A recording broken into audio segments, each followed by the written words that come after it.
নির্বাচনী সহিংসতায় আহত দুজনের মৃত্যু, নিহতের সংখ্যা দাঁড়ালো 9। কমিশনের অসহায়ত্ব প্রকাশ পরিস্থিতিকে সংঘাতময় করেছে বলছেন বিশ্লেষকরা। ভিডিও কনফারেন্সে আন্তর্দেশীয় গ্রিড সংযোগ উদ্বোধন। শেখ হাসিনা বললেন, পূরণ হলো প্রতিশ্রুতি। বঙ্গবন্ধু স্যাটেলাইট উৎক্ষেপণে একসঙ্গে কাজ করতে চান নরেন্দ্র মোদী। প্রযুক্তি বিশেষজ্ঞ তানভীর জোহার সন্ধান মিলেছে জানালেও সংবাদ সম্মেলনে তাকে হাজির করেনি পরিবার। স্বজনরা বলছেন তার বিশ্রাম প্রয়োজন।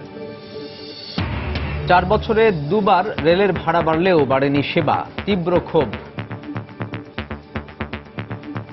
ভিতরে ঢুকার কোনো অবস্থাই নাই, এর জন্য প্রতিদিন জীবনে ঝুঁকি নিয়ে যাতায়াত করতে হয়। 35 টাকার সেবাটাই তো 45 টাকা, এখানে তো সেবার মানটা তো আর বাড়ানো হয় নাই।